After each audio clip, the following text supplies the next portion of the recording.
Jasper Lang did not kneel when he entered the Sistine Chapel. He strolled, slow, deliberate, as if the sacred ceiling above him were nothing more than an aging fresco, begging for relevance. He adjusted his cufflinks under Michelangelo's Last Judgment and smirked. The cameras were rolling. The audience, global. The Vatican, unusually tense. He had been invited as an honored guest to the Vatican's Interfaith Arts Summit. But Jasper had no intention of honoring anyone. He came to expose a myth. And if the myth wore white robes and sat on a gilded chair, all the better. They called him a virtuoso. A genius. A man who once brought a Parisian opera house to tears with a single movement. But today, he didn't come to play the piano. He came to play the Pope. And in the front row, just beneath the soft glow of the altar lights, sat Pope Leo XIV, still, serene, and watching. The youngest pontiff in 2 centuries. A former street violinist turned shepherd of souls. And a man many said was too soft for a brutal world. Jasper had read the headlines, Pope of the Arts, the Holy Romantic, too gentle to reign. He intended to prove it. But then. Pope Leo stood. Not with defense. Not with anger. With a quietness so unsettling, it bent the air around him. And when he moved toward the piano, yes, the one Jasper had refused to touch, when he sat, placed both hands on the keys, and played a song no one knew but everyone felt. The smirk faded. The audience held its breath. And Jasper Lang, for the first time in his public career, had nothing left to say. Not because he was defeated. But because the silence was sacred, and he knew it. If this moment stirred something in you, subscribe to Faith Hidden Stories. And if you still won't, enter the comments. Tell us what part of you still resists reverence.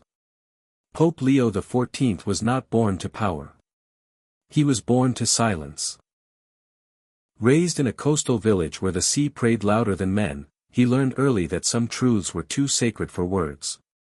Before theology, before vestments, before conclaves and cathedrals, there was music. A single cracked violin, passed from refugee to refugee, played by candlelight in bunkers and backrooms, as bombs dropped overhead. That was his first cathedral. In Aleppo, he played while soldiers wept. In Manila, he played for mothers clutching the names of children they'd never see again. They said he had hands made for music, long, tender, steady. But when Rome called, he laid the violin down. Not because he stopped hearing God in music, but because he began hearing him in people. They called him the quiet revolutionary, a man who wore power like borrowed cloth, always ready to return it. A leader who blessed the poor before blessing the cameras. Who wept more than he spoke, and spoke only when the world needed silence to be broken by something gentler than rage. And across from him, Jasper Lang. A name that summoned gasps in concert halls and headlines in controversy. Born into wealth, trained in Vienna, and crowned by critics as the last true artist of our time. But with his fame came fire. He did not merely reject religion, he mocked it. He called churches theaters for guilt. Called priests failed artists dressed as gods. Called the Bible a bedtime story for adults afraid of death. And yet, the Vatican invited him. Why? Because the world was watching. The Vatican Interfaith Arts Summit was meant to bridge heaven and humanity. Broadcast live. 8 languages. 5 continents. A stage where art and spirit could meet, not in combat, but in communion. It was the first time a pope and a secular cultural icon would share the same platform. The world hoped for beauty. But Jasper came for blood. He did not come to bridge faith and art. He came to expose faith as fraudulent art, an illusion. And the stakes? Enormous. If Jasper humiliated the Pope, he would humiliate the Church before the watching world. If the Pope lost composure, he would lose moral credibility with an entire generation. But if Leo stood firm, if he responded not with pride, but with peace. Then something far more powerful than applause would echo through that chamber. It would be the sound of conviction. And conviction cannot be faked.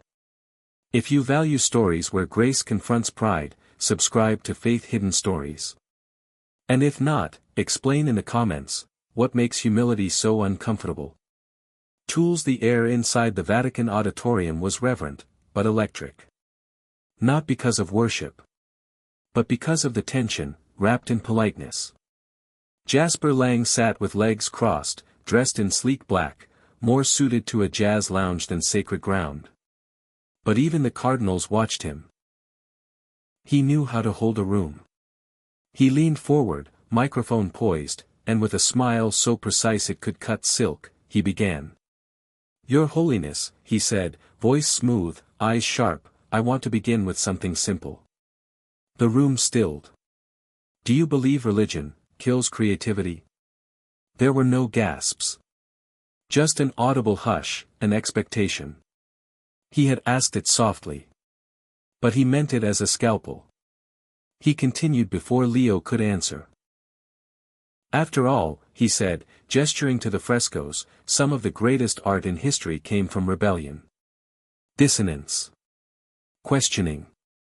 Isn't faith, by its nature, a boundary?" A pause. A slow blink. And then.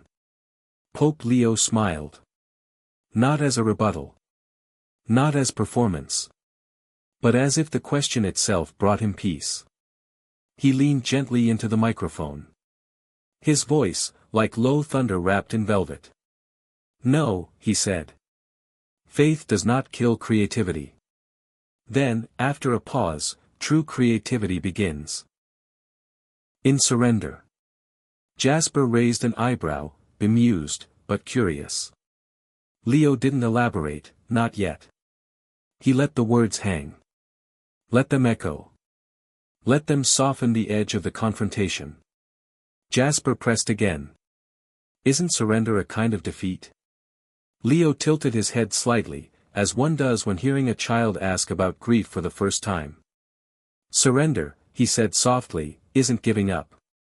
It's opening up. The greatest artists don't fight the truth. They kneel before it, and then translate it." Another ripple through the crowd. Jasper chuckled. Not mockingly, but not kindly either. "So faith inspires genius now?" Leo didn't blink. "No," he said. "But it frees genius from the burden of ego."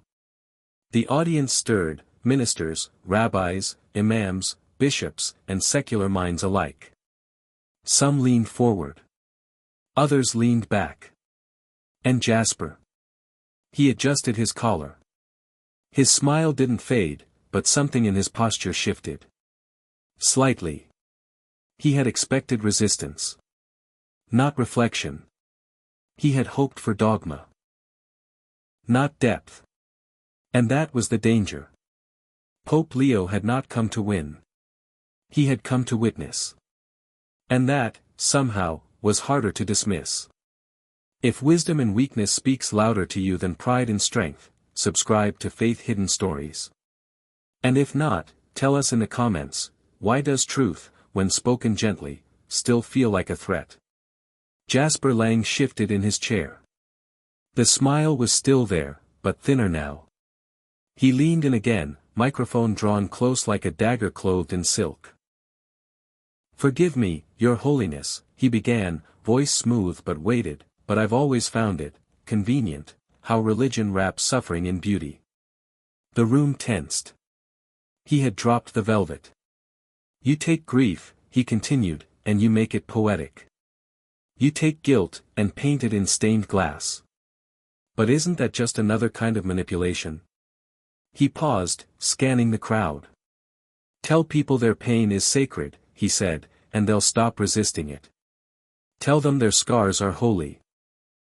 And they'll stop questioning who gave them the wounds."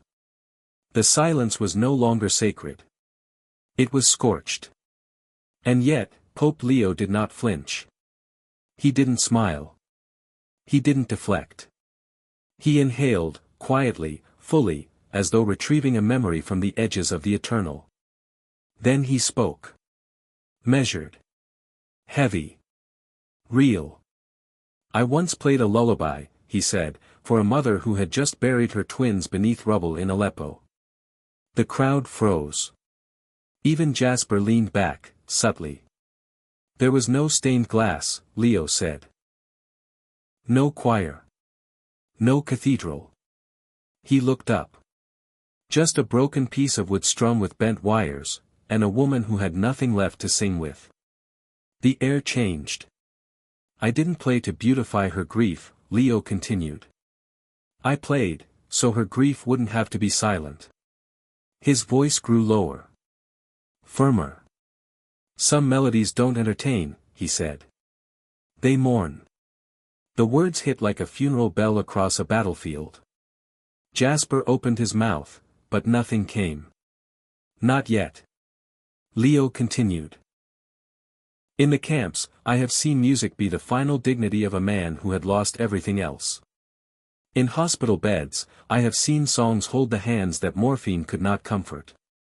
And in war zones, I have used music not to convert, but to remind the broken that they are still human. He turned his gaze slowly toward Jasper. Not confrontational. Compassionate. You say we wrap pain in beauty. No. We unwrap it. We give it voice. We let it cry without shame. That is not manipulation. That is mercy. And for a brief moment, no one moved. No one clapped. Because applause felt too loud for something this true. If you've ever been comforted by beauty during pain, subscribe to Faith Hidden Stories. And if you haven't, comment why you're still waiting to be moved.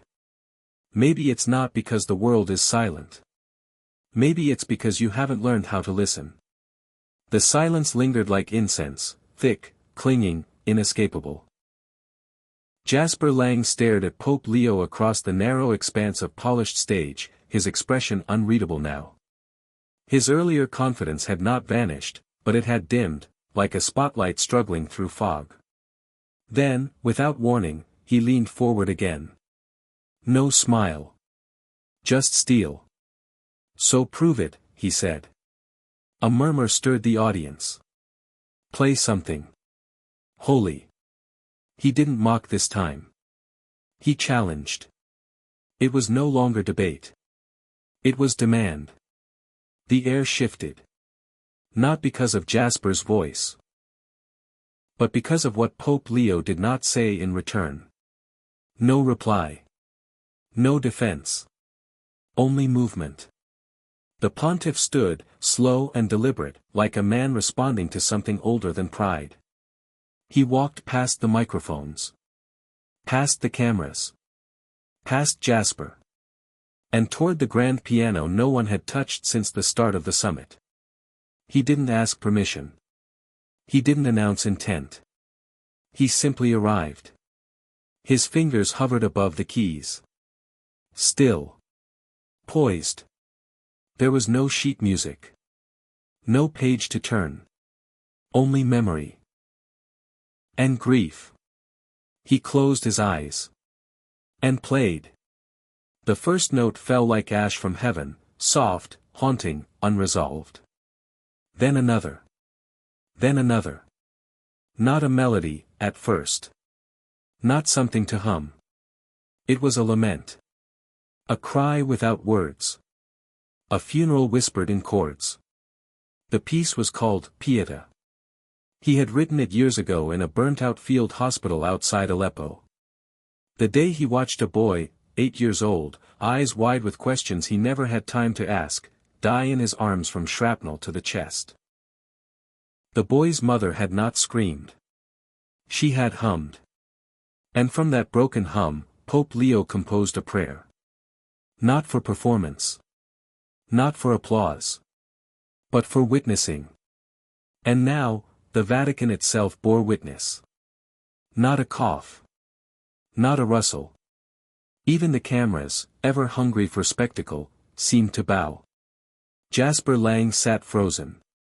His eyes narrowed, then widened. His jaw clenched, but he did not speak. The music swelled, not grandly, but achingly. It reached for something, not upward, but inward. The final notes fell like petals over a grave. Then silence. Not the silence of nothing. The silence of everything that cannot be said. Leo's hands remained still on the keys. His head bowed. Not for drama. For the boy. For the mother. For every soul that had suffered unnoticed. And in that sacred pause, Jasper Lang, for the first time that day, looked not like a man performing. He looked like a man listening. If that image pierced your heart, subscribe now to Faith Hidden Stories. And if you still won't, then speak honestly in the comments. Why does silence scare you more than noise? Is it because silence doesn't lie? Because silence tells you what applause cannot. The final note still hung in the air like the ghost of a prayer. Pope Leo didn't look at the audience. Didn't gesture. Didn't rise immediately from the piano bench. He simply rested his palms on the ivory keys, open, still, as if offering his hands back to something greater than music. Then, after a silence so complete it bordered on holy, he spoke. Not loudly. But as if addressing every wound in the room. You confuse sound with truth, he said quietly. And noise, with wisdom. There was no accusation in his voice. Only clarity. No sting. Just light. Jasper Lang blinked, slowly. But he said nothing. Leo turned to him now, not with triumph, but with tenderness. You thought holiness would be pomp. Thunder. Choirs. But holiness, he tapped a single key.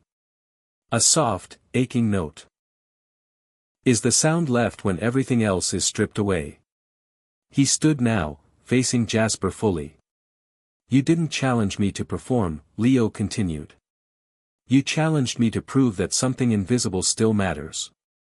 Then, with a breath that trembled the silence, beauty is not meant to distract from pain. It's meant to dignify it. He stepped away from the piano, slowly, reverently. The deepest truths, he said, his voice steady, are not said. He paused. They are played, another pause. And wept. A murmur moved through the crowd, then vanished. No applause. No chatter. Just the thick, stunned silence of people who realized they had seen something they would never unsee. Pope Leo walked back to his chair. Not with victory. With gravity. And Jasper. Jasper Lang looked down. His hands, once tools of confidence, now sat motionless in his lap. He had not been defeated. He had been unmasked. Not publicly. But soulfully. Not through rebuttal. But through remembrance. Because somewhere in the dark corners of his heart, Jasper remembered a different kind of music. One he had tried to forget. One that made silence feel sacred. And that was the most dismantling thing of all, not that Leo had one. But that he had not needed to. If this dismantling through mercy shook you, subscribe to Faith Hidden Stories. And if you still won't, then step into the comments. Why does gentleness still feel like a threat? Is it because part of you knows? You'd rather be outraged than undone. Pope Leo did not return to his seat. He remained standing, hands folded at his waist, eyes not fixed on Jasper now, but on the crowd, on the world beyond the cameras. And when he spoke, his voice did not rise. It lowered. As if descending gently into the heart of every person watching. This moment was never about a debate, he said. It was never about winning a point, or silencing an opponent. He looked out at the audience, and beyond them. Into the lens that carried his words into millions of homes. It's about this, he continued. He placed a hand on his chest, not theatrically, but tenderly. This ache you feel. Right now. That stillness. That unrest. That beauty you didn't expect to feel here. It is not mine. He paused. It's yours. A murmur moved through the room, not of dissent, but of recognition. A quiet loosening of resistance. Leo's gaze traveled gently across the hall. We are not starving for more information, he said. We are starving for meaning. We scroll past suffering. We swipe through miracles. We clap for the broken-hearted, then change the channel. He stepped forward, not forcefully, but as one who brings medicine to a wound. We don't need more applause, he said softly. We need more listening. And not just to each other, he added. To the part of us we've buried beneath noise. The part that still believes in reverence. In beauty. In home. He let the word linger. Because that's what we're all searching for, isn't it? He asked. Not religion. Not ritual. But a home for the soul. He took a breath. A priest's breath. A father's breath. And with eyes full of tears that never fell, he closed gently, let your hunger for truth be louder than your fear of it. Let your longing be holy again. And if beauty finds you unprepared, don't fight it. Follow it. Speech balloon guilt trip CTA, gentle, piercing. If this kind of message makes you long for more, subscribe to Faith Hidden Stories. And if you still resist, step into the comments. Tell us, is it that the truth is too far away? Or that it's too close to home? What would you have said, if you were in that room? Would you have applauded Pope Leo's composure, his gentleness that cut deeper than any sword? Would you have praised the performance? Or, would you have knelt? Not in worship of a man, but in surrender to the silence that said what no argument ever could. Because there are moments, rare, unscripted, unplanned, where the human soul collides with something eternal. And when it does, the wise do not speak. They listen. They weep. They remember. This was not a concert. This was not a debate. It was a confrontation between ego and grace. Between the need to impress, and the invitation to feel. And in that quiet Vatican hall, filled with cameras and critics, poets and politicians, believers and doubters, something happened that no caption could contain. A melody was played. A man was unmasked. A world was reminded. That some music demands no response. Only reverence. Subscribe to Faith Hidden Stories, not for content, but for conviction. And if you still won't, the comments section is open. Tell us, what truth are you still afraid will break you? Or are you just afraid it already has? And that silence is the only place you'll hear it speak again.